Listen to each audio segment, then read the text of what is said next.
Hey y'all, so check it out. We got the Harbor Freight, what do you call it, a chainsaw sharpener, and the Predator.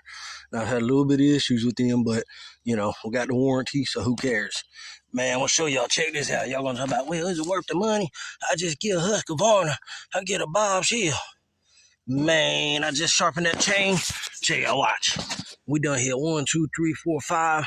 I'm telling y'all, we've cleared everything out. Let me hurry up and get this thing on. Oh Lord, I done dropped it. All right, you know, hit the gas. Doop, doop, doop.